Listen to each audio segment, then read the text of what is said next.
Hola, ¿qué tal? Bienvenidos a su podcast Divulga. Y bueno, este es nuestro quinto episodio de esta temporada enfocada en mujeres científicas guatemaltecas.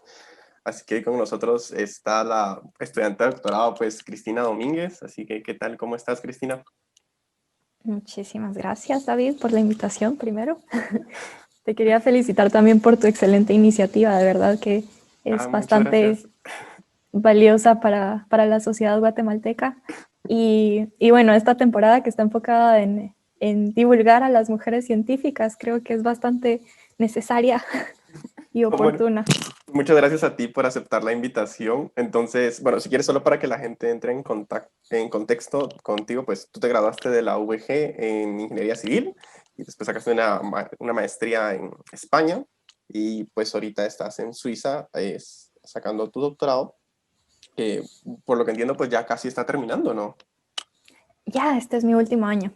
Y Bueno, bueno, estamos empezando el último año. ajá, que vi que tu proyecto se atrasó, pues que querías venir a hacer como tu parte experimental aquí a Guate, y en febrero, si no estoy mal, hasta pusiste como un anuncio en Facebook de preguntando por comunidades, y pues COVID y todo, entonces, ¿te afectó mucho esto del COVID en tu graduación de doctorado? Bastante. Bueno, no precisamente en la graduación del doctorado. Lo que pasa es que, bueno, como parte de mi proyecto de doctorado, no sé vamos a ponernos en contexto aquí un poquito para hablar Eh, del tema. bueno, si quieres, sí tengo como... Eh, Dale, dale, dale. Ujú. No, dale, si quieres, Bueno, dale. ok. Bueno, sí, mi proyecto está más enfocado en buscar nuevas soluciones de electrificación para poder ayudar a la planificación y al diseño de estos proyectos de acceso energético en las comunidades rurales de países en desarrollo. Entonces, empecé mi doctorado enfocándome principalmente en la región de África subsahariana, Ujú. porque como te podrías dar cuenta, ahí tenemos la situación más crítica en cuanto a acceso a la energía. Hay países como Burkina Faso, por ejemplo, con el 4% de su población electrificada nada más. Entonces, sí, esa era la prioridad, África. Pero después, claro que yo quería aplicar mis conocimientos y aplicar un poquito la investigación en Latinoamérica, principalmente en Guate. Entonces, por eso, al lado del proyecto de doctorado, yo apliqué a unos fondos suizos, a una institución que se llama Centro Latinoamericano Suizo, que está basada en la Universidad de San Gallen, aquí en Suiza. Entonces, estos fondos son más destinados a realizar estos enlaces entre instituciones suizas e instituciones latinoamericanas para crear proyectos de investigación que se puedan iniciar como un fondo semilla, que ellos le llaman, y después se pueda pues extrapolar a algo más grande, ¿verdad? Un proyecto más grande. Entonces apliqué a estos fondos semilla junto con la Universidad del Valle de Guatemala para poder bueno, enfocar mi investigación a Guatemala, y esto significa recolectar datos de campo de Guatemala, y por eso es que tú mencionabas que publiqué para ver si conseguía comunidades rurales que quisieran participar en el estudio. Pues sí, al final nos ganamos estos fondos y estamos trabajando actualmente en eso. Y este proyecto, este levantamiento de datos de campo, era el que se supone que teníamos que hacer a principios de este año, y ese fue el que se pospuso. Y bueno, si quieres, Pero ya que tocaste el tema de tu doctorado, vamos a empezar como con con temas un poco más pesados, vamos a sentarnos un poco del guión, pero bueno, me imagino que estos fondos, pues obviamente pues, no son como para abarcar, electrificar a toda Guate, obviamente, entonces viene mi duda, porque precisamente, estábamos hablando, bueno, en el podcast que se va a subir antes de estábamos tocando el tema del acercamiento a las comunidades y precisamente tú también lo tocaste bueno, en la explicación que diste en la charla de Senacid que tuviste ahorita en Convergencia, de cómo es este acercamiento y qué tan abiertas son las comunidades como a este cambio. Entonces me imagino que tú te vas a enfocar pues obviamente en comunidades que estén abiertas a, a eso, pero mi pregunta es, o sea, quiera que no todo este acercamiento, pues quiera que no lleva recursos, lleva tiempo. Entonces, ¿estos fondos también te cubren eso o ya tienes como no sé, como ayuda de sociólogos o antropólogos que se van a acercar primero a las comunidades? ¿Cómo va a ser como toda esta logística? Porque quiera que no, o sea, hacer como un trabajo social, o sea, con un impacto social es como súper complicado, siento yo, precisamente por el factor humano, pero ¿cómo va este proceso? bastante complicado, diría. Por ejemplo, bueno, todo mi, toda mi formación ha sido en áreas técnicas, ¿no? En áreas de ingeniería, Ujú, ingeniería civil, ambiental, de la energía eléctrica y todo esto. Entonces, nada me ha entrenado para este campo, este tema de investigación que estoy tocando ahorita en mi doctorado, que es tan multidisciplinario. O sea, aquí estoy tocando temas no solo técnicos, sino también económicos. Estoy viendo bastantes aspectos de economía, estoy viendo bastantes aspectos de sociología, como tú ya lo mencionaste. Y claro que necesitas saber bueno, tener un poco de estos conocimientos para poder lograr este acercamiento a las comunidades que vas a estudiar. Por ejemplo, estuve en Kenia el año pasado. Estuve ahí por 2 meses haciendo este mismo levantamiento de datos que ujú. vamos a hacer en Guate el próximo año. Y para esto sí tenía que tener un contacto directo para entrar a las comunidades, porque claro que no es lo mismo que como extranjera vaya a unas comunidades rurales y me puede dar toda su información, por favor. Ajá, o sea, esa parte de... Es igual en Kenia que Exacto. acá, por decírtelo así. O sea, si hay como un líder de comunidad que tú, bueno, por ejemplo, vi las fotos que tú tienes, y bueno, es que hay muchas preguntas, pero por ejemplo, vi que el equipo que estaba en Kenia, pues no era un equipo muy grande, o sea, la foto eran 5 personas, y eran tú, otra persona, y me imagino que los otros 3 eran parte de miembros de la comunidad que eran como el contacto. Entonces, pues hacer encuestas, pues es un trabajal, pues lleva tiempo y todo, entonces, ¿cómo es esa parte? O sea, ¿tú crees que es similar lo que has vivido en Kenia a lo que se va a vivir aquí en Guate al llegar a las comunidades? Fíjate que el proceso, bueno, claro que el acercamiento va a ser un poco, los medios del acercamiento va a ser un poco diferente porque en Kenia, bueno, en África en general, existen organizaciones que están dedicadas a ayudar a investigadores internacionales, porque ya sabes que África es un punto de investigación Ujú. bastante fuerte en todos los aspectos, ¿no? En muchas disciplinas. Entonces ahí hay organizaciones, ONGs o incluso empresas que están dedicadas a ayudar a los investigadores internacionales en lograr toda esta logística, en organizarse y lograr el contacto con las comunidades. Entonces yo, por ejemplo, para Kenia, yo contacté a personas dentro de mi universidad aquí en Suiza que ya habían realizado este tipo de estudios en Kenia, solo para ver cómo habían conseguido las comunidades y entender un poco más del proceso. Y Ajá. ellos ya me fueron guiando y me dieron el contacto de una de estas organizaciones. Entonces, esta organización tiene ya un equipo de personas locales que te hablan todos los idiomas Ajá. que querrás en Kenia, ¿no? Porque ahí existen Sí, sí. bastantes idiomas, al igual que en Guate. Entonces, esta empresa te ayuda a lograr unir un equipo de trabajo. Por ejemplo, el mío, como ya lo mencionaste, eran 4 personas y yo. Ujú. Y ellos te ayudan porque ya tienen una lista de las comunidades con las que ellos han trabajado antes y con las personas que han tenido el contacto directo en estas comunidades antes. Y entonces estas personas resultan ser los líderes comunitarios, que también podemos encontrar en Guate. Al llegar a la comunidad, antes, obviamente, tenés que contactar a estas personas para avisarles que vas a llegar. Y en Kenia, además, teníamos que sacar permisos de investigación, permisos de un montón de cosas regionales, nacionales, y fue un proceso que para qué te cuento. Pero al final logramos conseguir todos estos permisos de investigación porque al final el gobierno tiene que saber que tú estás ahí Ujú. haciendo qué con la gente de ahí, ¿no? Entonces, sí es bastante importante tener estas autorizaciones y es bastante importante tener estos contactos con las comunidades porque cuando llegábamos a la comunidad ya estaba el líder comunitario esperándonos y él nos acompañaba la mayoría del tiempo a las casas que nosotros estábamos interesados en encuestar o en tomar mediciones también, porque esa fue otra cosa. ¿Qué? No solo teníamos que encuestar, sino también tomar mediciones del Ah, sí, consumo sí. eléctrico. Y, Entonces instalábamos unos aparatitos y teníamos que convencer a la gente de que nos dejara instalar estos aparatitos en su casa y ese era otro lío. Entonces, estas personas, estos líderes sí nos ayudaban bastante para conseguir este contacto y la aceptación al final de las personas, de su cooperación, digamos. y pongámosle ahí, obviamente, también se hacía el contacto primero con el líder, pues me imagino que también por temas de seguridad, porque igual me imagino que aquí en Guate, pues somos como especiales también, porque quiera que no, aquí también, pues es bien intenso, o sea, se quema gente a veces y es como bien intenso eso, pero ahí en Kenia, ¿cómo viviste? O sea, ¿viviste algo parecido? O si les dijeron, miren, si el líder no nos acompaña, pues puede ser que nos pase algo o algo así, o pues todo estuvo como bien controlado. No, claro que no. ¿No, no estuvo bien Hasta, controlado o no todo está bajo control siempre. por qué? ¿Qué Bueno, pasó? ¿Qué viste?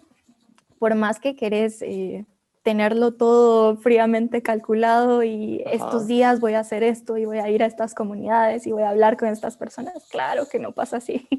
En el campo, ya cuando estás ahí ocurren bastantes atrasos, bastantes problemas, incluso de transporte. Una vez nos tocó que íbamos en el transporte público ahí, porque ahí nos movíamos así, en los buses, y después tenías que tomar como 3 motos más, porque ahí a las motos les llaman Bora Bora. Ajá. Entonces, estas motos, que son como los mototaxis en Guate, pero son motos, Ujú. literalmente vas prendido de alguien en la moto.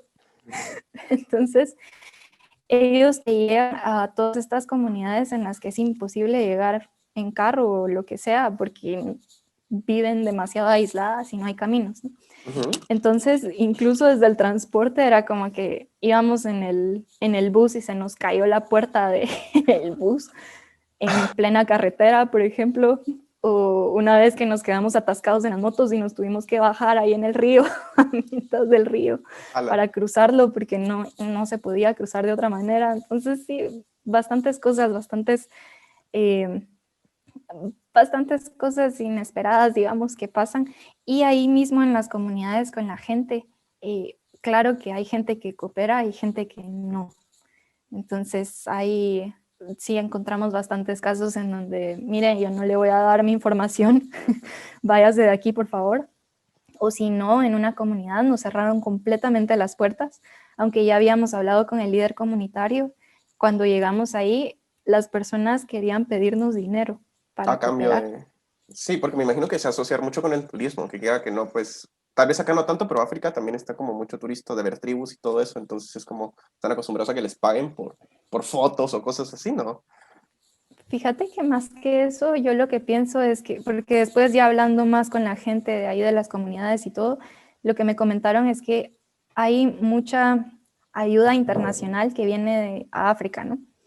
Pero ¿qué pasa con estos programas de ayuda internacionales? Que ellos llegan a dar y no llegan a proponer una solución que sea sostenible y que dure por mucho tiempo y que de verdad les aporte a ellos en su desarrollo personal.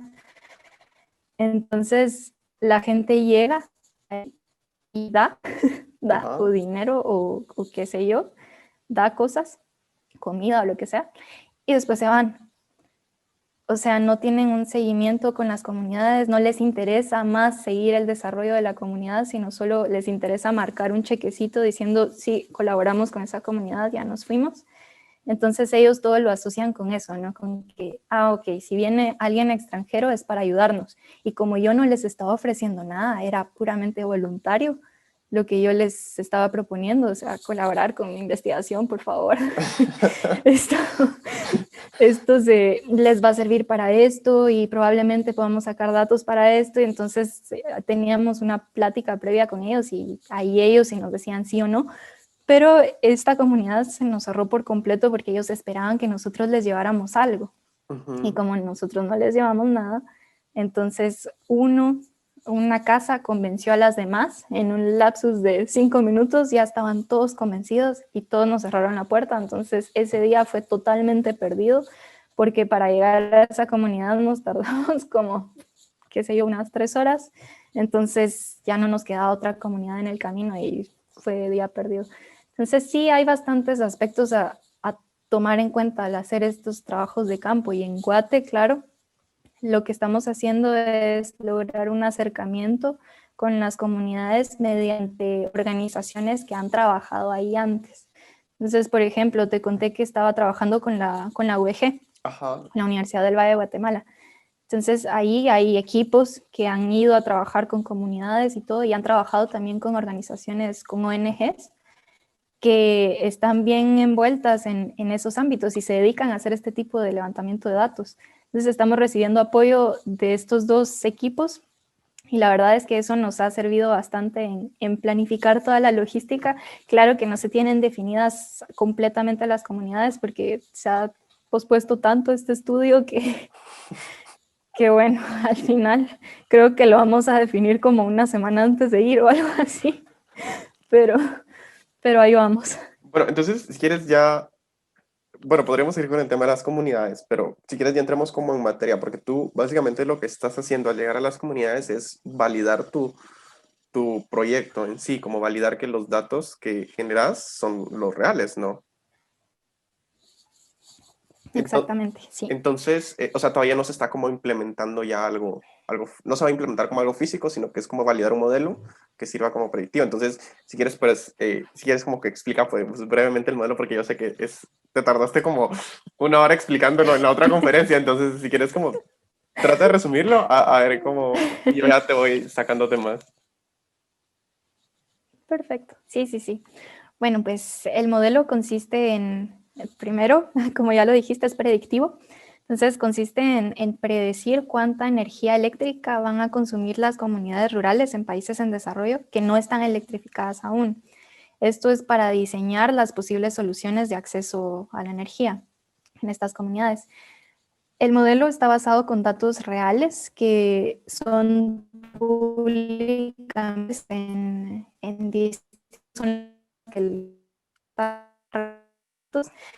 entonces, estas organizaciones son, por ejemplo, el Banco Mundial o USAID, o, bueno, hay bastantes organizaciones.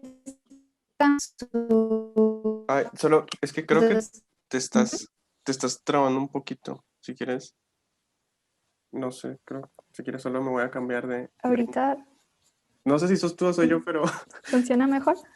sí, si quieres Creo solo... que soy yo, de hecho. Ah, sí sos tú, no sé. Sí, Si quieres solo se va a no cortar sé un si me escuchas. momento y porque me voy a cambiar de internet. Uh-huh, A ver si no sé. Bueno, uh-huh. ahí está, yo creo que ya está. Bueno, si quieres solo te quedaste en la parte donde... Bueno, si quieres vuelvo a empezar, perdón. Perdón, Sí, sí, sí. volvemos al podcast. Dale, dale. Ok. Bueno, pues te comentaba que para hacer estos modelos predictivos, yo utilizo datos que están públicamente disponibles en distintas plataformas de bases de datos recolectados por el Banco Mundial o USAID o bastantes organizaciones internacionales. Entonces los datos están ahí. Lo que yo estoy haciendo nada más es proponer o crear distintos modelos aplicando el aprendizaje de máquina o machine learning, como le dicen, y distintos digamos, aplicaciones también de estadística. O sea, aplicamos bastantes métodos de inteligencia artificial para pronosticar el comportamiento de las personas adentro de la casa. O sea, empezamos a pronosticar qué está pasando adentro de las casas en las zonas rurales. Y con esto predecimos básicamente o clasificamos los distintos patrones de consumo o distintos patrones de comportamiento humano adentro de las casas. Entonces es un tema que, como te digo, requiere bastante, obviamente bastantes aspectos técnicos y esto de ingeniería, pero también necesitas saber aspectos socioeconómicos, o sea, aspectos técnicos de economía, sociología, que te ayudan a comprender qué está pasando y por qué está pasando. Entonces, si quieres, bueno, yo voy a hacer como un resumen. Tú lo que quieres es como eh, evitar hacer todo este trabajo, pues tal vez es por decirlo así, un poco tedioso de encuestamiento, de saber cuánta energía consume la casa y que sea, en vez de hacer eso, pues que sea un modelo predictivo a partir de datos pues ya recolectados para evitar como todo este gasto de financiamiento, pues por decirlo así, metodológicamente antiguo. Entonces, sí, sí, voy bien hasta ahí. Sí, sí, sí. Sí, de Entonces, hecho, gracias por recordarme porque eso es bastante importante. No mencioné por qué lo estoy haciendo. ajá. Entonces, actualmente, ¿cómo se hace esto? ¿Cómo se planifican las soluciones o los proyectos de electrificación rural? es que existen modelos ya que te calculan sí, de cuánto va a ser tu sistema, cuál es la capacidad. Por ejemplo, si quieres diseñar un sistema de paneles solares en una mini red o algo así, cuántos paneles solares, Pero antes de todo esto necesitas saber cuánta energía te va a consumir la gente para poder ya diseñar la capacidad que vas a instalar o el diseño en sí de tu sistema energético. Entonces, para saber cuánta energía consume esta gente, lo que hacen ahorita los desarrolladores de proyectos es que viajan a las áreas específicas que ellos están interesados ya a recolectar todos estos datos mediante encuestas, mediante muchísimas cosas, pero como dijiste, se gasta bastante dinero en viajar. O sea, este es un estudio de factibilidad. Entonces, ellos viajan a recolectar todos estos datos y después regresan a meterlos a estos modelos existentes.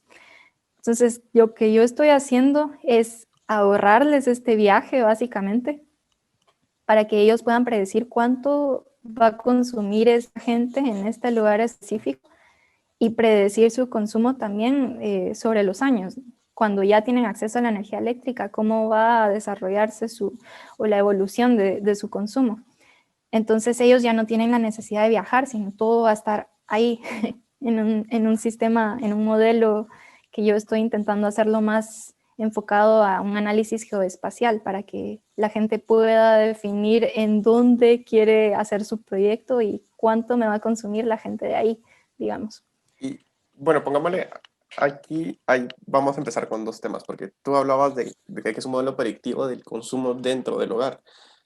Entonces, pues eso deja como, o sea, ¿cómo estás tú tratando de predecir el comportamiento humano a partir de datos? O sea, ¿qué datos estás? Porque, o sea, suena como muy random decir, no, yo voy a predecir. O sea, si pudiéramos hacer eso netamente, o sea, ¿qué variables estás tratando de tomar en cuenta? Porque si es como predecir el comportamiento humano, pues creo que es algo poco complicado, ¿no?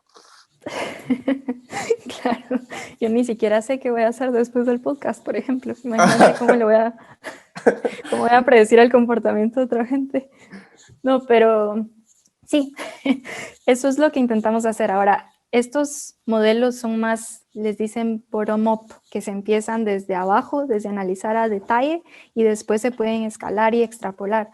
Entonces, lo que estamos haciendo es usar distintos tipos de variables como situación socioeconómica, como, bueno, demográfica también, como cuántas personas viven en el hogar, quién es el líder del hogar, es un hombre, es una mujer, porque eso depende bastante y eso lo he comprobado ahorita con mi investigación.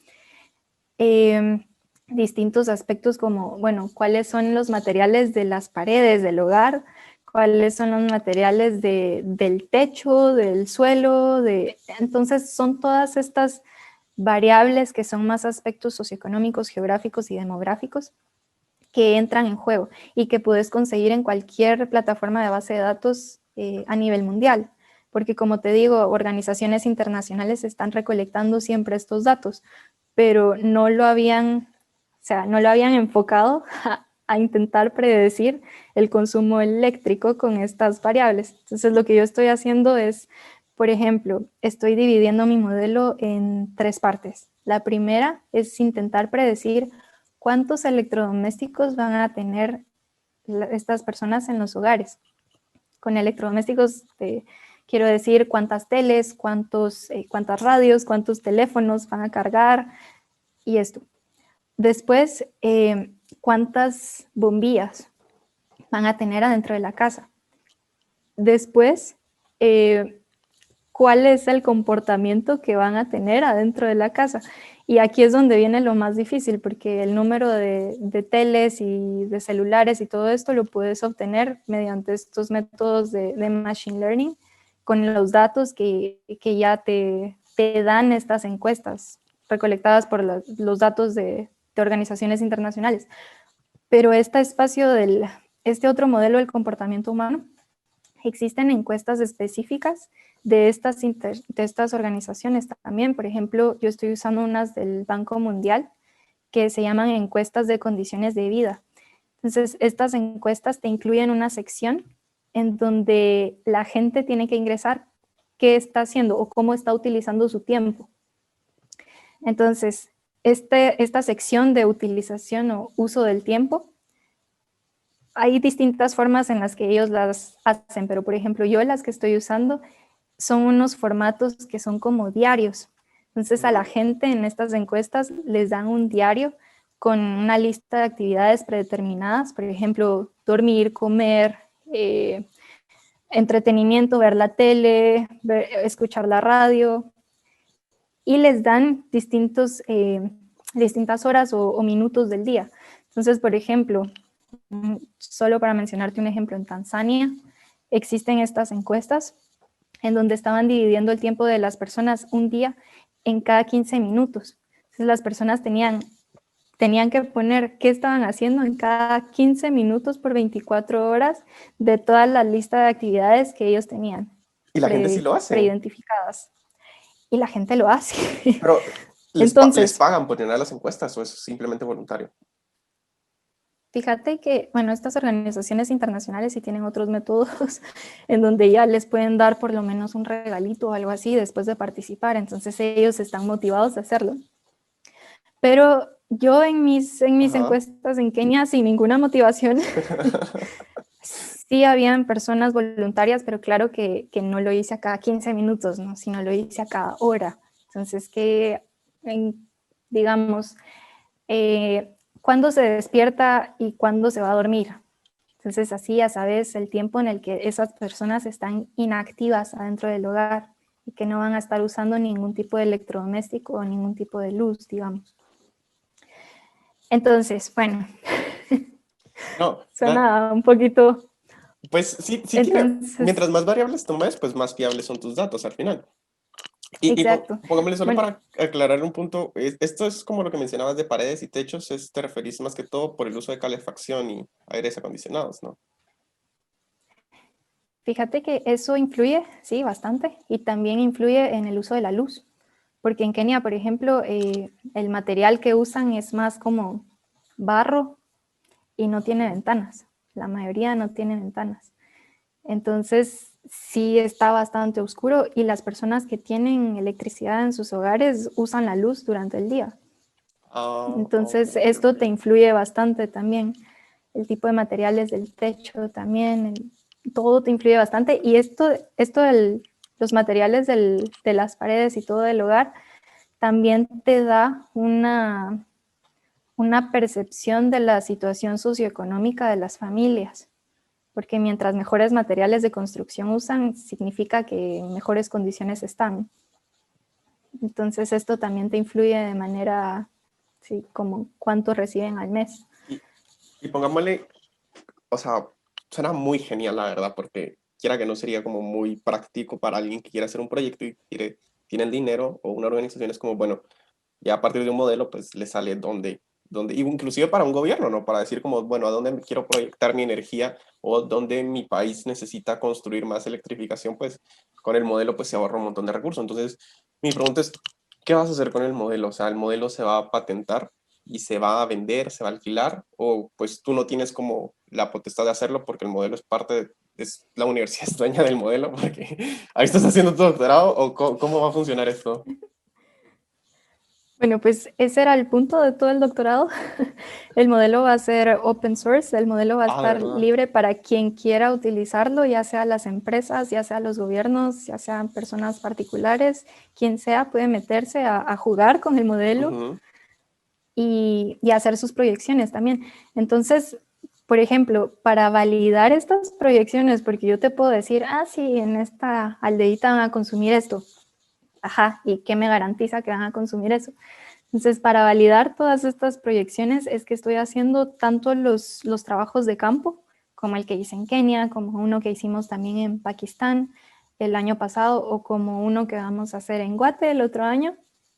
Entonces, estos trabajos de campo ayudan bastante a recolectar la información necesaria para poder definir si sí estamos prediciendo estas estimaciones correctamente o no. Y también estamos haciendo colaboración con empresas privadas que son desarrolladores de proyectos de mini redes más que todo en África y en Asia. Entonces, estas empresas nos dan sus datos de sus récords de consumo energético que están consumiendo realmente las personas en sus mini redes. Entonces, ¿cómo las convencemos para que ellos nos den estos datos? Porque ellos son privados, entonces, ¿qué ganan? Creen en el proyecto, porque ellos saben realmente lo que gastan para poder viajar a estas comunidades y poder recolectar todos estos datos y después proyectar su demanda. Entonces, ellos realmente necesitan esto, necesitan un modelo que les ahorre todo este trabajo y que ellos puedan implementar desde donde estén para poder después, ahorrarse en todos los gastos de los estudios de prefactibilidad, digamos, y también de facilitar sus procesos de diseño y de planificación y en dónde van a poder instalar sus productos o sus servicios, ¿no? En dónde los van a poder necesitar más. Y esto es bastante valioso para ellos y lo han demostrado dándonos los datos, que no cualquiera.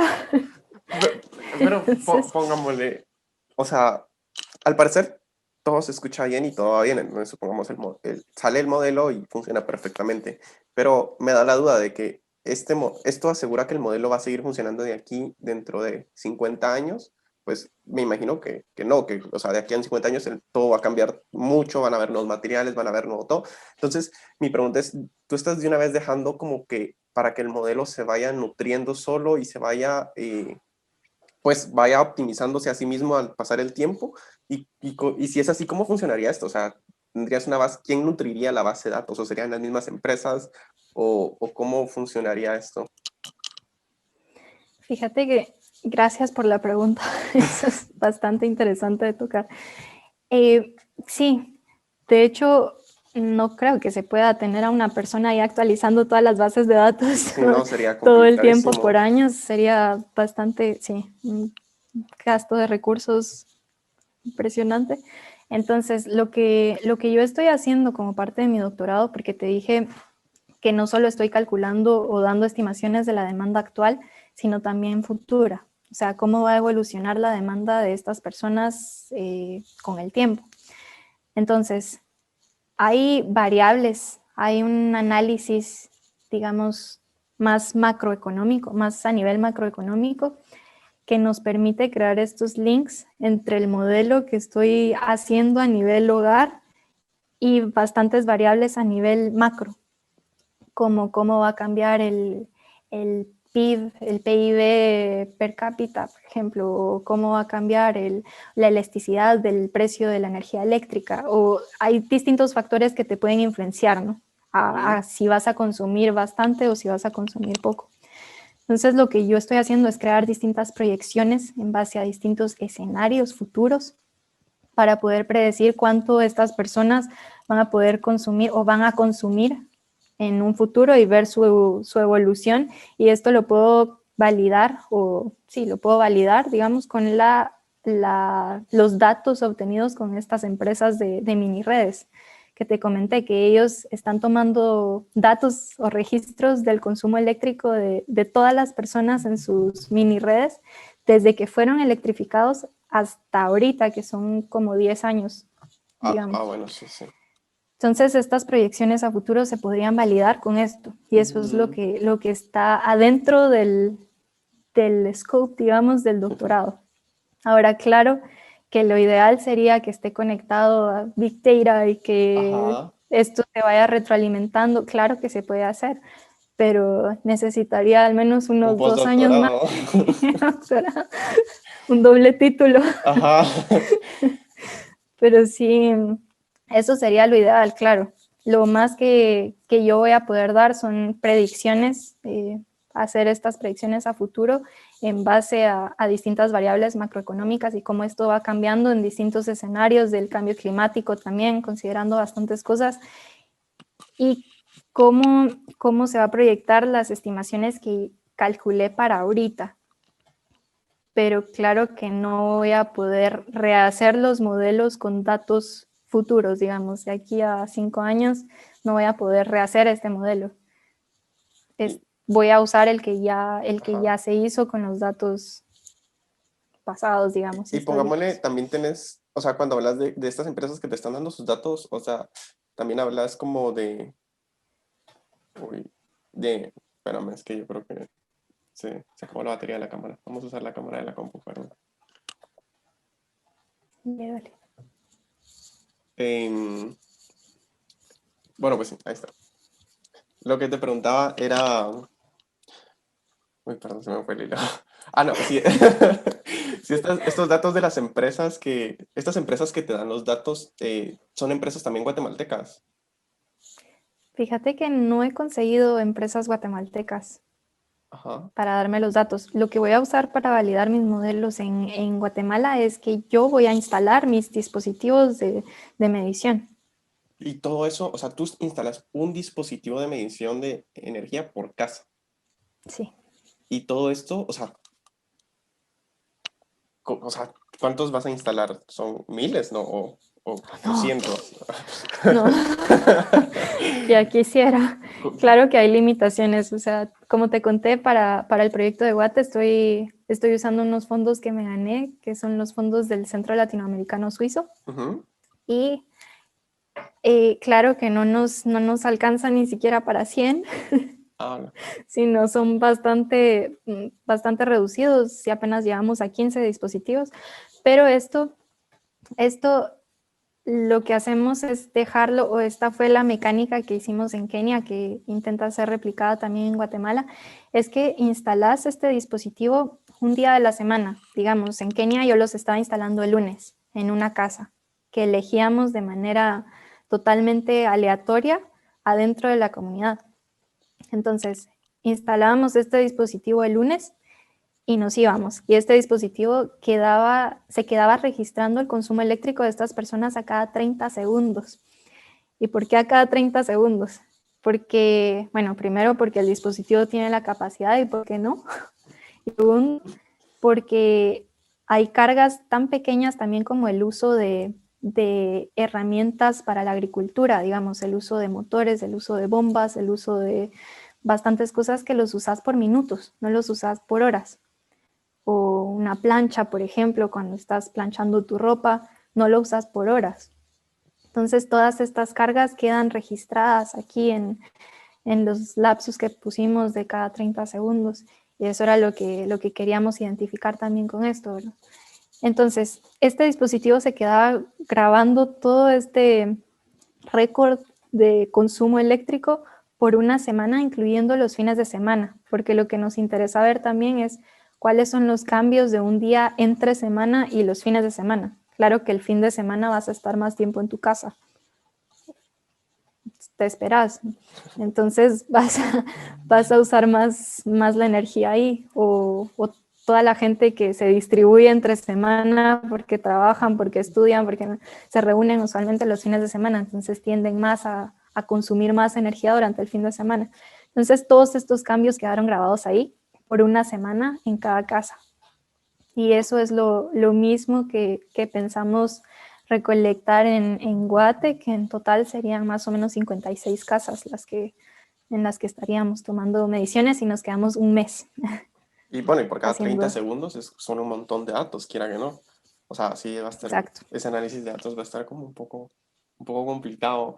Pero, o sea, la verdad que el proyecto suena muy increíble. Y bueno, quisiera como entrar a una parte de cómo has llegado tú ahorita, porque me imagino que o sea, la Cristina de hace, o sea, eres bien joven todavía, o sea, tienes ahorita 29, ¿no?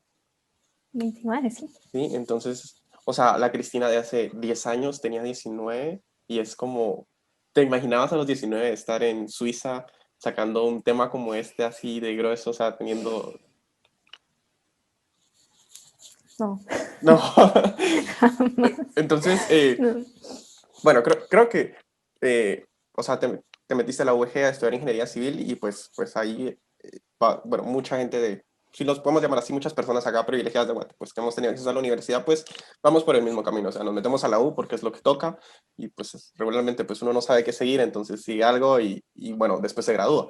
Entonces, después tú también entraste en una etapa, pues vi que trabajaste 2 años, o sea, después de salir de la U, pues entraste a la industria, entonces, pues es lo que todos buscamos, después buscar un trabajo, pero, por ejemplo, ¿qué fue lo que te llevó a decir? Bueno, y no era era, si no estoy mal, una constructora, creo que es Odebrecht. Bueno, estuvo en unas políticas ahí, pero al final era un trabajo estable y podías crecer ahí y todo. Entonces, ¿qué fue lo que te llevó a decir, no, yo me voy a España a estudiar? Si ya tenías como estabilidad económica, por decirlo así. ¿Qué fue ese punto determinante en tu vida donde tú dijiste, no, yo quiero seguir estudiando, por ejemplo? Mira, cuando dijiste lo de si a los 19 años me proyectaba así, Ajá. claro que no, exactamente en la situación en la que estoy en este punto. O sea, por mi mente nunca pasó seguir un doctorado, por ejemplo. Esa oportunidad llegó en el camino y siento que todas las oportunidades han llegado en el camino y han sido ser aprovechadas. Entonces, por ejemplo, empecé la universidad, como te digo, en la carrera de ingeniería civil y mucha gente me pregunta, ¿y cómo paraste en el campo de la energía si empezaste a estudiar ingeniería civil? ¿Por qué no empezaste a estudiar ingeniería mecánica o eléctrica o algo así?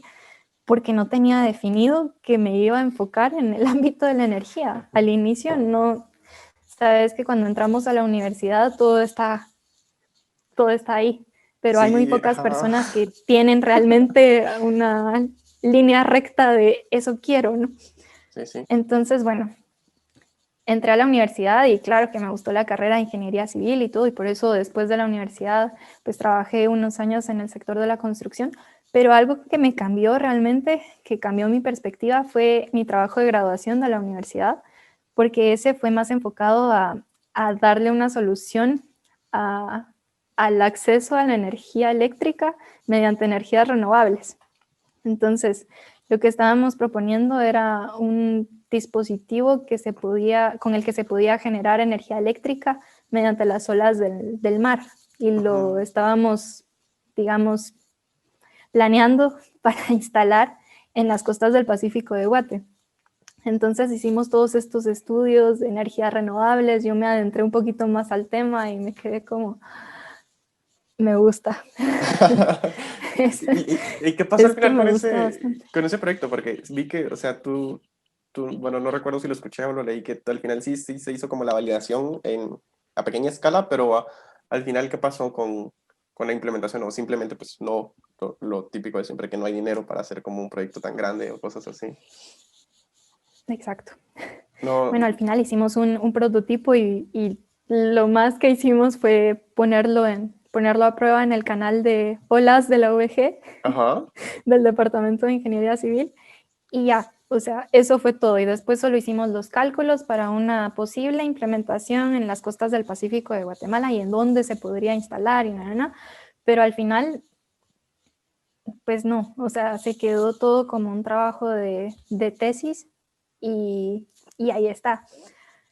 Pero claro que es que esa es mi motivación para esta nueva tesis de doctorado, que al final es bastante triste que todos los trabajos de graduación propongan soluciones, propongan ideas nuevas, propongan Sí, sí. métodos nuevos o implementaciones que pueden ser factibles en el país, pero al final se quedan solo en papel.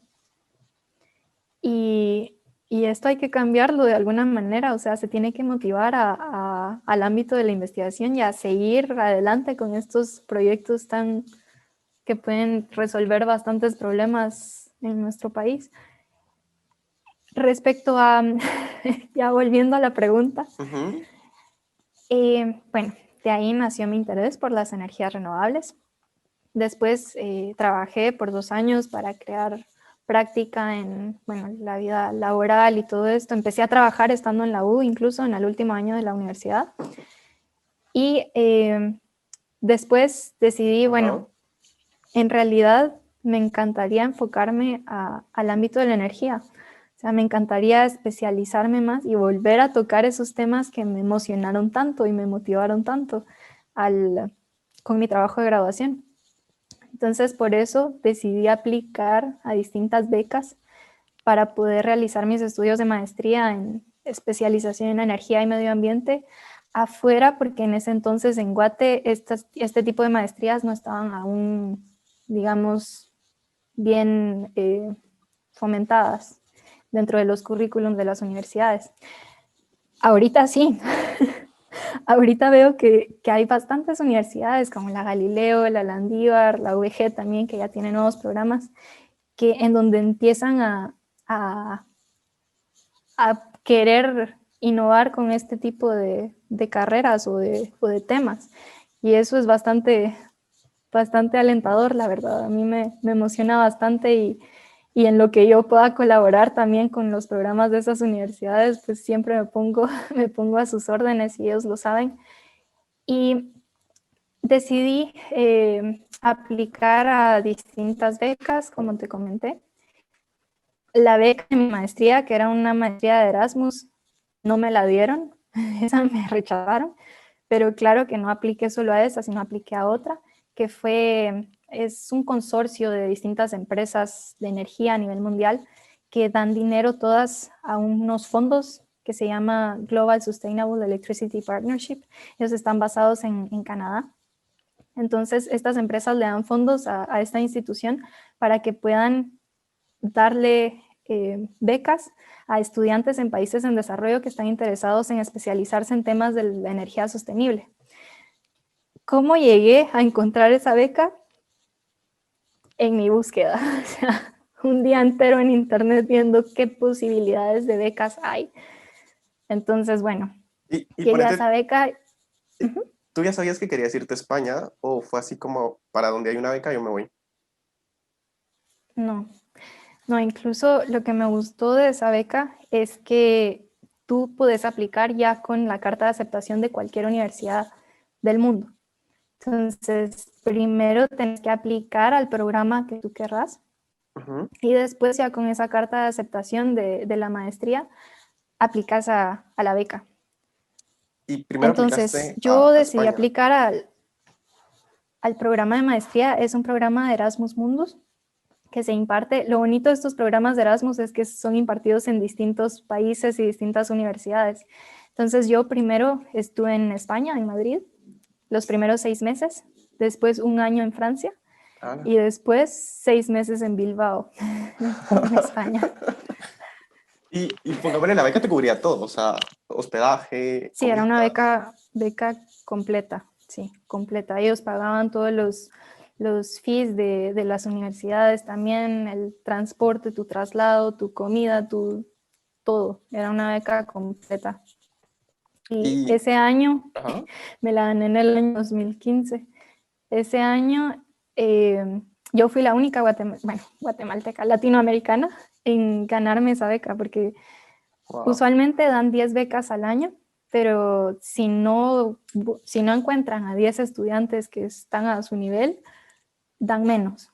Entonces ese año dieron 7 becas y yo fui la única colada de Latinoamérica y los demás eran de Asia o África, por ejemplo. Ala. No, no, pues, o sea, wow. O sea, quiera que no, también todo el mérito del esfuerzo en la U, pues, rindió frutos al final, porque vi que te graduaste, o sea, cum laude, ¿no? Si no estoy mal. Y Sí, sí, sí. pongámosle que, ¿cómo fue que después terminaste en Suiza? Porque, o fue parte de a quien conociste en España, Francia. No. Bueno, como te decía, antes no estaba, o entre mis metas no estaba sacar un doctorado. Ajá. A los 19 años yo no me proyectaba sacando un doctorado. Pero después de la maestría tuve que hacer una pasantía que era obligatoria para la maestría. Entonces busqué un instituto de investigaciones en España, que fue esto de Bilbao, que te mencioné, que los últimos 6 meses estuve en Bilbao. Entonces apliqué ahí porque ellos tenían un programa para volver el sistema energético de Europa más verde. Entonces estaban estudiando ciudades específicas en toda la Unión Europea, como Nantes en Francia, Hamburgo en Alemania y Helsinki en Finlandia. Entonces, lo que ellos querían hacer era un análisis socioeconómico, ambiental, financiero, etcétera, de muchas intervenciones que ellos querían hacer. Con intervenciones me refiero a soluciones verdes para volver las ciudades más verdes. Entonces, esto significaba instalar paneles solares en los techos de las casas o instalar una microhidroeléctrica para beneficiarse de un río que cruzaba en la ciudad. Y ese fue el tema que tocaste como casi que en todo el podcast de, creo que aquí está del lado de Ambient Show. O sea, está muy bueno el podcast porque te centras como mucho en ese tema, por si alguien lo quiere escuchar. Y bueno, y tal vez lo que me dio duda ahí es que ustedes tocaron el tema, porque si no estoy mal en ese podcast todos son guatemaltecos, ¿no? Sí. Sí, está muy Sí, cool. sí, sí. Y perdón que te interrumpa, pero lo que tocaste en ese punto es de que, o sea, esas ciudades pues tienen como mucha energía que es como a base de carbón, por ejemplo, y no tienen como muy poca energía que es como de hidroeléctricas, si no estoy mal. Sí, Y exacto. entonces al final ellos al querer decir, al tú decir como a ciudades más verdes, se refiere a ciudades igual de verdes como Guate, hablando en tema de energía, ¿no? Exactamente. O sea, lo que pasa es que el sistema energético actual que se están llevando a cabo, pero esa base de carbón Ajá. o de otro tipo de energías fósiles, porque nosotros tenemos la ventaja en los países tropicales de tener bastantes recursos naturales que aquí les faltan. Ajá. Entonces a ellos sí les cuesta bastante poder producir energía solar, por ejemplo, tienen que instalar no sé cuántos paneles solares para poder producir algo. Energía eólica tienen más, porque en los lugares en donde está más plano, en donde no hay montañas, pues ahí sí, claro que hay viento.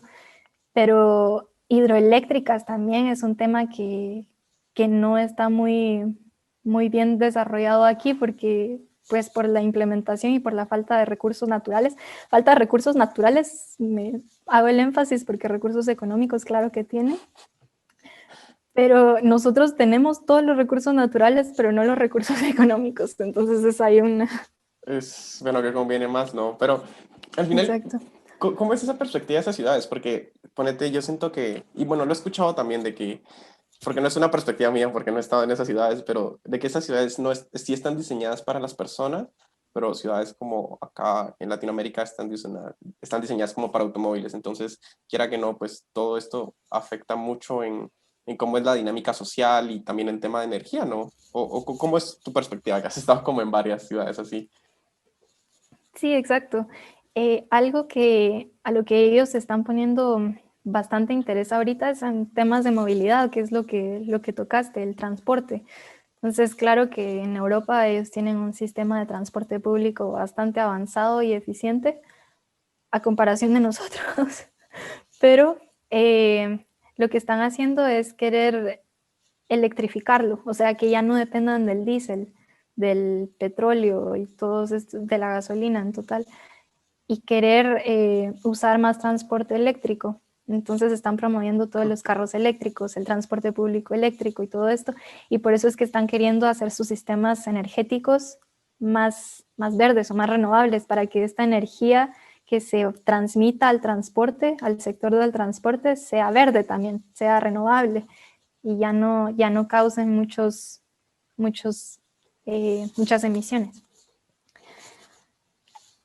Volviendo un poquito, es que hay No, no, tanto que dale. hablar al Ajá, final. ajá. Bueno, volviendo a tu pregunta de cómo paré en Suiza. Sí, sí. Bueno, pues al darme cuenta de cómo son todas estas ciudades, las metas que tienen, todo lo que se está implementando, todas las soluciones que hay, un portafolio de opciones y todo, yo digo, bueno, ellos están queriendo lograr su transición energética aquí de esta manera, pero nosotros estamos tan lejos de proyectarnos así porque aún no logramos cumplir con las necesidades básicas de la población, como el acceso al agua, a la educación, a la energía eléctrica, a la salud. Hay tantas cosas que hay que enfocarnos antes de poder lograr esas proyecciones que ellos se hacen aquí. Entonces empecé a reflexionar y dije, bueno, la transición energética no pasa de la misma manera en los países desarrollados y en los países en vías de desarrollo como el nuestro. Ahí fue donde tomé la decisión de, bueno, lo que sea que haga a partir de aquí va a ser enfocado en los países en vías de desarrollo. Ya no me voy a enfocar en estos países, voy a aplicar lo que aprendí aquí a lograr resolver problemáticas nacionales, primero en Guate, y en los otros países en vías de desarrollo. Entonces empecé a buscar bastantes programas de especialización para este tipo de enfoque, Pero para los solo países. Uh-huh. me da una duda porque, o sea, yo me pongo a pensar, si lo miras como personalmente, para ti, ¿qué era más rentable en ese momento? O sea, obviamente si te enfocas en desarrollo de países, en vías de desarrollo, pues quiera que no, no es tan rentable económicamente para ti como enfocarte en, no sé, en trabajar en proyectos en países de primer mundo. Entonces, ¿por qué decidiste como, por qué preocuparte por, no sé, o sea, por qué preocuparte por países en vías de desarrollo? ¿Por qué no preocuparte en tu desarrollo personal más que no, no en Guate, porque no es que Guate te deba algo, pero ¿por qué preocuparte no más en ti, sino en los países? Mira, bueno, nosotros nacimos ahí, Ajá. nacimos en Guate y yo por lo menos tengo ese link con Guate de intentar hacer algo por Guate, porque no es lo que tú dijiste, que Guate no me ha dado nada, al contrario, Guate me lo dio todo. Entonces ahorita estoy intentando buscar soluciones para poder aportar un poco, contribuir, devolver un poquito de lo que Guate me ha dado a mí. Y claro que con Guate no te ha dado nada, bueno, económicamente o algo así. No, pero siento que Es, es como muy ficticia esa, o sea, como yo lo veo es como, tal vez, es como muy ficticio eso de decir de, no, yo soy de Guate, no, yo soy de Salvador. Al final, tal vez a mí me funciona más decir, no, yo le debo más a las personas que pudieron haber sido mis vecinos y que, o sea, le debo más como a la humanidad, por decírtelo así, que a Guate. sí, Entonces, tal vez ahí va como, bueno, y aún así, ¿por qué? Pero aún así no es como rentable como para ti. Entonces es como, siempre me sigue haciendo ruido el por qué, porque esa como noción de caridad al final, o sea, ¿cómo lo interpretarías tú? ¿Cómo ves como esa tu visión de vida en ese sentido? mira, yo pienso que todos venimos a este mundo con una misión, o sea, todos venimos para dejar un impacto, para hacer algo. Y yo creo que he encontrado un poquito más mi camino en hacer un impacto en los países en vías de desarrollo porque sé cómo es que se vive ahí. He estado en Ok. contacto directo con todas las situaciones, las condiciones de vida que se viven ahí. No es solo porque venga de ahí, o sea, también estuve en contacto en Kenia, por ejemplo, Ujú. estudiando, haciendo todos estos estudios, hablando con la gente. En Guate también hacía bastantes programas de voluntariado, entonces sabes cómo son las condiciones de vida y yo la verdad me siento bastante comprometida a hacer algo al respecto, si no nos involucramos todos y si lo vemos así como algo externo y, porque no me está pasando a mí, no está pasando. Ajá. Esa no es la mentalidad de cambio. O sea, si todos tenemos esa mentalidad, el país jamás va a cambiar. Nosotros necesitamos involucrarnos de alguna manera y ver en qué podemos aportar. Y cada uno con su tema, porque hay bastantes, o sea, hay un portafolio de Sí. problemáticas nacionales que podemos resolver y cada uno podemos aportar lo poco que sabemos o mucho que sabemos de un tema para intentar resolver alguna de estas problemáticas. Y creo que eso es lo que me motiva a mí. No sé si es algo sin solución o sin esperanzas, pero por lo menos personalmente esa es mi motivación y eso es lo que me va a seguir manteniendo con la esperanza de poder ver a Guate algún día en mejores condiciones y con un futuro mejor. ¿Y qué dirías tú que fue lo que te dio? O sea, ¿qué circunstancias atravesaste en tu vida que te dieron esa mentalidad de que de que nosotros somos los que tenemos que hacer el cambio? O sea, ¿qué crees tú que te hizo ser así como, o sea, que podrías decirme, no, fueron mis padres los que me impartieron valores o fue lo que vi, pero ¿cuál es tu perspectiva? Creo que han sido bastantes situaciones, Ajá, bastantes aspectos los que, bueno, al final tú estás hecho en base a tu experiencia, a todo lo que has ajá, vivido, a todo lo que has aprendido, a todo lo que, y eso es lo que te ayuda a formarte como persona y a formar tus metas y motivaciones personales. Entonces creo que estar en contacto, como te dije, directo con personas que están sufriendo todas estas condiciones que realmente no deberían en Guatemala y en otros países, y también obviamente la formación de mis padres, de mi familia, todo ha tenido una influencia sobre mí. Yo crecí en Samayac y en Mazate, Suchitepeques, y claro que no es la misma situación la que se vive en la capital, por ejemplo. Entonces yo me mudé a la capital cuando empecé a estudiar la universidad y ahí te das cuenta del shock. Es como, incluso adentro del país hay tantas diferencias, hay tantos, es impresionante realmente lo que existe. O sea, si sabemos, Guate es uno de los países con una brecha de, bueno, una brecha sí, clasista, si quieres llamar así, ¿no? Muy grande. exacto, sí, es demasiado grande. O sea, no hay palabras para describirla, pero hay que hacer algo al respecto. Y hay, bueno, no, sí, sí, tienes razón, pero si querés, regresemos a cuando, al tema original de cómo terminaste en Suiza, de que pues, estabas buscando programas que se enfocaran en ayuda a países en vías de desarrollo. sí. Bueno, entonces, encontré un programa de doctorado Ujú.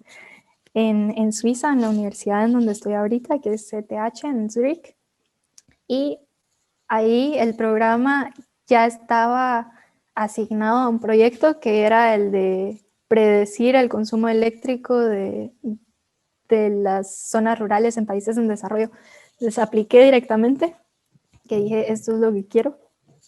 Y bueno, pues seguí todo el proceso y todo, sin conocer a nadie, sin tener ningún contacto desde cero. Ujú. Y pues al final me eligieron entre los candidatos y aquí estoy y este es mi último año y en julio estaré defendiendo. Entonces, Wow. a partir de ahí ya, ya me podrán decir doctora, que hay unos medios por ahí que me dicen doctora. Pero, y pongámosle, ¿qué piensas hacer después? Porque quiera que no, o sea, sé que después tienes que hacer como tu parte de acá en Guate, pero ¿qué piensas hacer después de graduarte? Porque es como, pues, está cerca ya y es como una decisión que va a definir qué va a pasar con tu vida después, quiera que no. Sí, sí. No, claro que yo siempre estoy abierta a todas las posibles oportunidades que existen, obviamente siempre bajo la misma línea, o sea, de enfocarme en los países en desarrollo, porque esa es mi pasión ahorita, o sea, es mi motivación. Entonces, regresar a Guate, claro que está entre las opciones, o sea, yo jamás lo descarto, me encantaría trabajar ahí.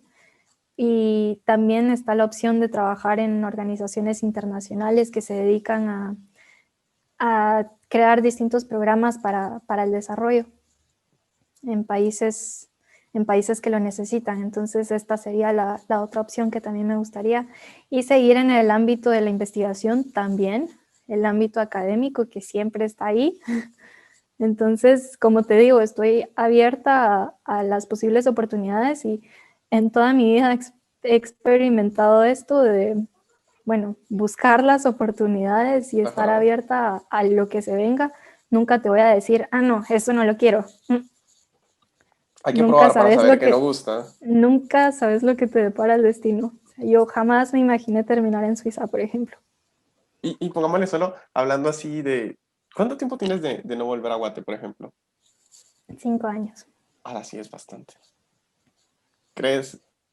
Bueno, tal vez no te puedo preguntar mucho cómo va a ser ese shock ahorita, pero, por ejemplo, ¿cómo fue ese shock cuando llegaste? Porque, o no tuviste descanso como en tu inter de maestría y doctorado, sino que de una vez de la maestría te fuiste al doctorado, o sí hubo como mucho shock de llegar a Suiza y es como todo, es como, bueno, es que es Suiza, o sea, ha de ser muy diferente acá. Bueno, para la maestría, claro que el primer país que estuve en la maestría fue España, entonces por lo menos Ajá. la dificultad del idioma No, no existía. no existía. Y la cultura es más parecida a la de nosotros, entonces ahí no existió tanto el shock. El shock vino en Francia, por ejemplo, cuando ya te ves en otra cultura, en otro idioma, en tener que aprenderlo, ya vienen las diferencias, ¿no? Y en Suiza después, claro, es una cultura, yo vivo en la parte alemana de Suiza, entonces la cultura alemana, claro que es muy diferente a la española y a la francesa que estaba acostumbrada, entonces sí fue bastante más fuerte, pero lo que te hace este tipo de experiencias es abrirte la mente y estar de verdad que aprendiendo todos los días algo nuevo. O sea, aparte de estar conviviendo con gente de estos países, convivís también con mucha gente internacional. Entonces eso te abre bastante la mente y te enseña cosas nuevas todos los días respecto a sus culturas y todo. Y eso me ha ayudado bastante también a adaptarme a Y, estos países. y pongámosle en idioma, o sea, tú te fuiste solo sabiendo inglés, ¿no?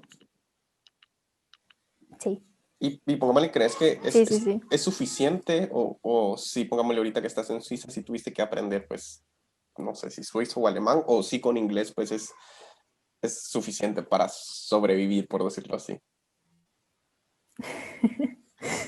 Bueno, en España sobrevivís fácil. Ajá. En Francia, no, ni con inglés ni con español.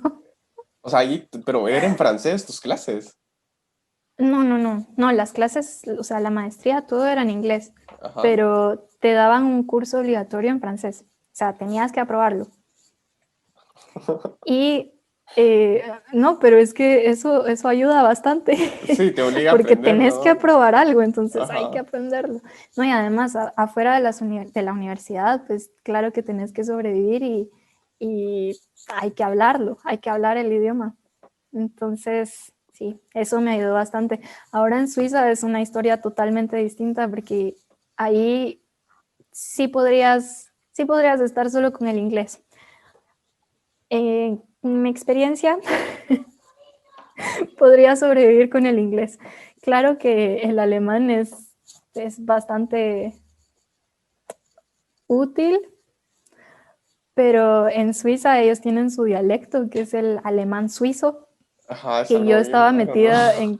estaba metida en clases de alemán, por ejemplo, y cuando quería hablarlo en la calle, nadie me entendía porque no hablaba alemán suizo, o yo no les entendía a ellos.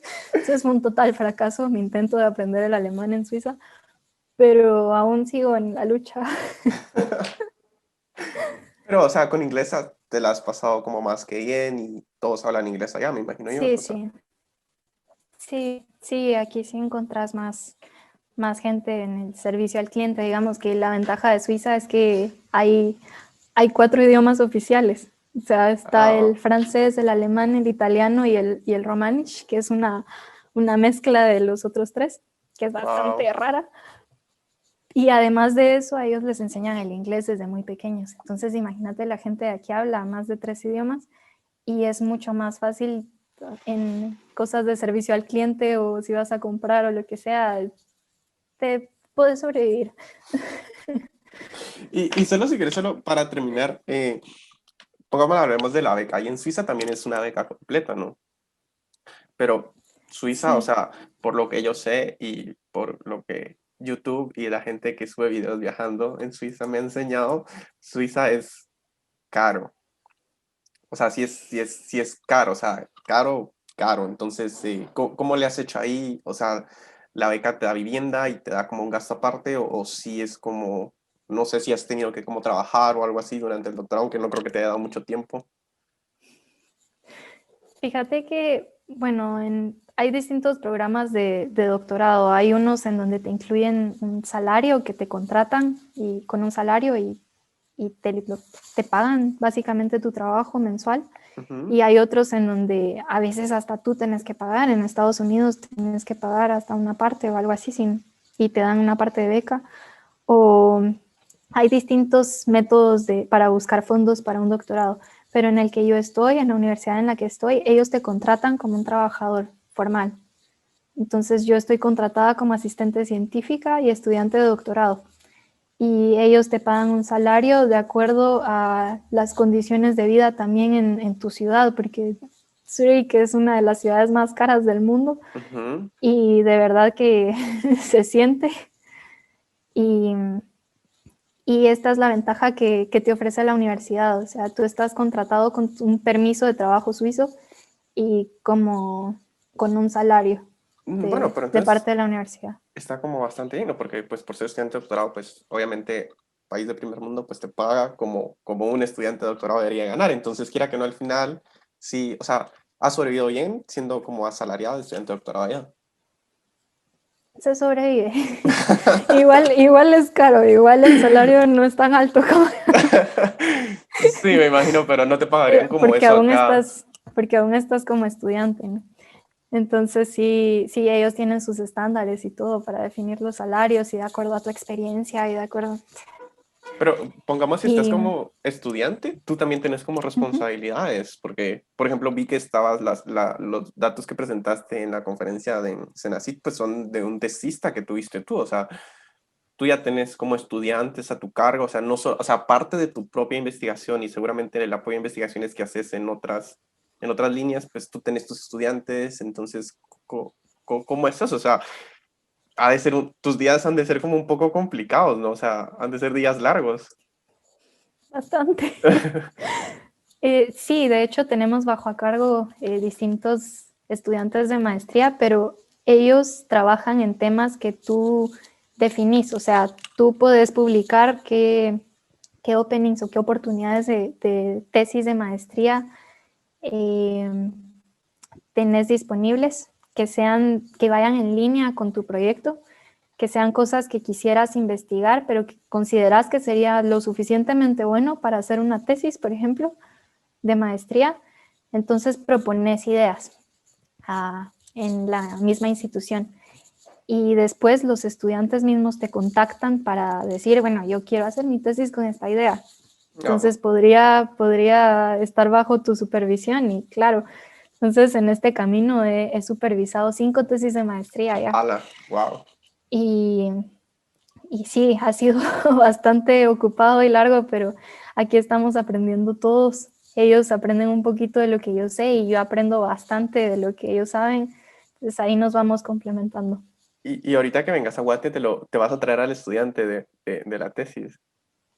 Fíjate que sí, estoy en proceso de elección ¡Hala!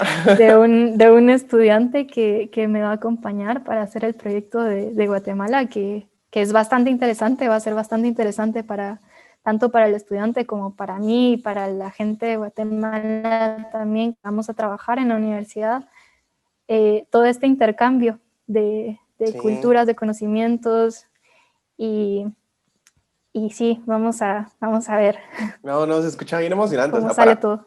para el estudiante ha de ser como, bueno, para quien escojas, va a ser como bien emocionante, no sé, pero no, pero Cristina, de verdad, muchas gracias por darme un poco de tu tiempo, de verdad, porque yo sé que has de estar muy ocupada, pero gracias por darte una vuelta acá en el podcast y eso. Muchísimas gracias a ti.